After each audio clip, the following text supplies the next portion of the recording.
अस्सलाम वालेकुम दोस्तों, अस आज का व्लॉग शुरू करें जी। जंबो तू अस आए वाले हैं टैंकी लैके खाली करें कैमिकल कोई ऐल शैल आंदा है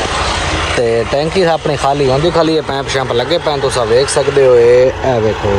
जो पे पैंप शैंप लगे पैन खाली होंगी। खाली अस आराम सुकून फरमा रहे हैं। इतने जड़ा ना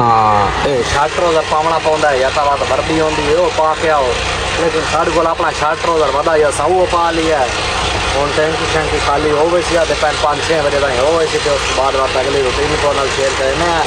ਪਹਿਲਾਂ ਲਿਖਾਈਆਂ ਤੁਹਾਨੂੰ ਹਰ ਸ਼ੈ ਦਿਖਾਈ ਸੀ ਥੋੜੀ ਠੰਡ ਵਾਲਾ ਬਾਹਰ ਫੈਕਟਰੀ ਤਾਂ ਉਸ ਤੋਂ ਬਾਅਦ ਜਿਹਨੇ ਖਾਲੀ ਹੋਈ ਦਵਾ ਜ਼ਿਆਦਾ ਦੇਰ ਵਈ ਸੀ ਤੁਸੀਂ ਸਾਡੇ ਨਾਲ ਰਾਸੋ ਤੁਹਾਨੂੰ ਪੂਰੀ ਰੂਟੀਨ ਸ਼ੇਅਰ ਕਰੇ ਸੀ। दोस्तों वेदे पे शाम हो गई है, 6 बज गए तो टैंकी हाले ताईं जड़ा ना लगी पई है खाली होवन ते हाले ताईं पूरी खाली कोई नहीं हुई। वेदे पे पैंप लगा पिया है पूरी फैक्ट्री ने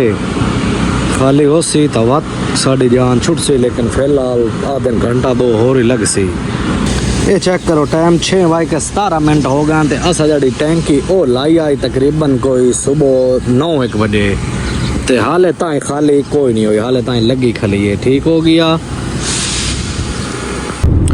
दोस्तों गड्डी साड़ी माशाल्लाह खाली हो गई है तो पेपर एक के वजन वाला है। दूजा भाई लै गया जाने मैं साइन करके तेन देना, साइन करेंदा तो पेपर लैके तो वत जड़ा है पिछा राह नापो है अल्लाह का नाम लैके तुस साढ़े नाल रसो इंशाल्लाह मज़ा सी। रूटीन तो ही आई जी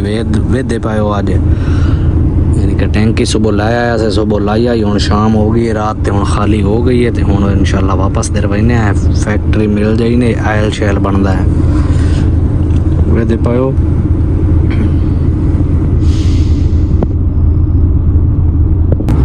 चेक करो दोस्तों ये इन्हें फैक्ट्री ते असा माशाल्लाह वापस दर निकल गए 5 ताईं गेर हो गए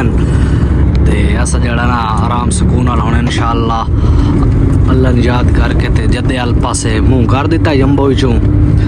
ते जिवें जिवें महीने तो विखाईने अल्लाह खैर करे। कोशिश करे सी भाई रातों रात टप बनिए पर नहीं तो वह सुबह 9 तो 12 बजे ममनू खुदा उसे टप वही सी इंशाल्लाह तो साढ़े नाल रसो इंशाल्लाह मज़ा आसी। बाकी ये इन्हें फैक्ट्री खूबसूरत जे तोड़ ताईं वो अंदर में हाले ताईं वधा ठीक हो गया। चेक करो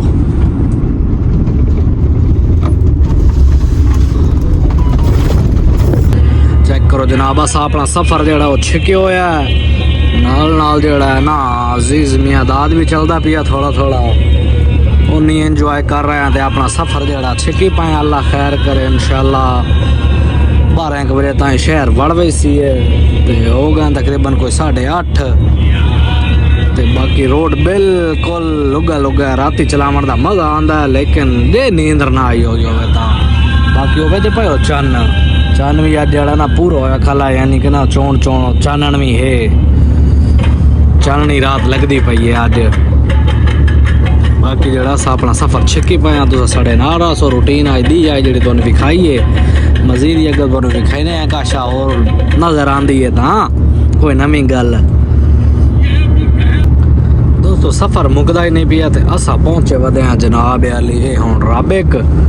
राबेक आया पहुँच तो बल्कि सफ़र अगों मुकाई खले अल्लाह खैर करे 100-150 किलोमीटर रह गई है इंशाल्लाह वो भी छेक लेने हैं तकरीबन। दिल है भाई रातों रात टप से नहीं तो बात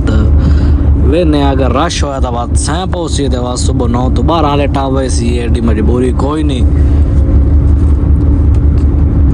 ए चेक करो जनाब ये इन्हें ममनू वाले जड़े ना अजाब सऊदी दे ममनू हुण खुल गया सा खले हैं 100 वाली कुबरी ते ये गड्डियां इधर दियां डक्की खला दियां वो हुण थोड़ियां करके छुड़ेंदा खला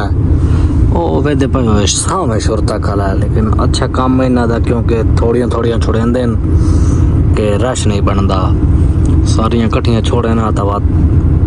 रश ही रश ते रोड वत बंद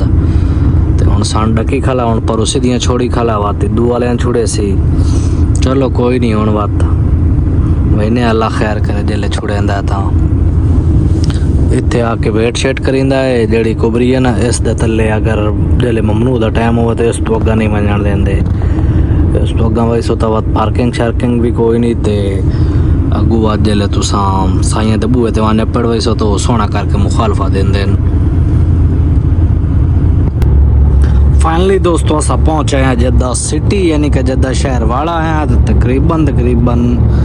20-25-30 किलोमीटर सीधा सीधा यानी कि शहर क्रॉस करना पौंदा है ते इहो जड़ा ना ममनू वाला बड़ा अजाब है बाकी कोई मुश्किल नहीं है लेकिन अल्लाह खैर करे हुन भाड़ा आया इन समझो शहर ते हुणे निकल ही वईने हुन तो इन समझो क्रॉस कर गए हैं लेकिन बहुत ही खूबसूरत है जद्दा जद्दा है भी बहुत बड़ा सारा छोटा जिहा नहीं जद्दा सन बहुत प्यारा क्योंकि हुण असां आए जद्दा है चासे ते रहिंदे जद्दा है चैन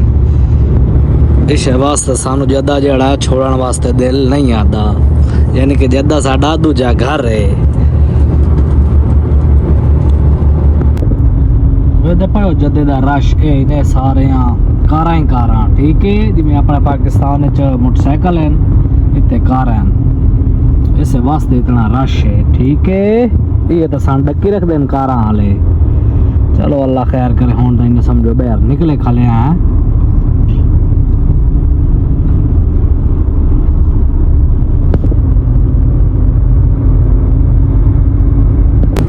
फाइनली दोस्तों असा पहुंच आए हैं यानी कि दवार गुजैन थे अपने रूम ते रिहाइश थे बस एक गली तले लमना ते बात इंशाल्लाह सीधा रूम ते इन्हें दवार गुजैन तो पूरी रूटीन आज दी दसी है जिदे जिदे गया से जिमें जिमें आए हैं व्लॉग दे थाई करने एंड मिलते हैं नेक्स्ट व्लॉग विच अल्लाह हाफिज।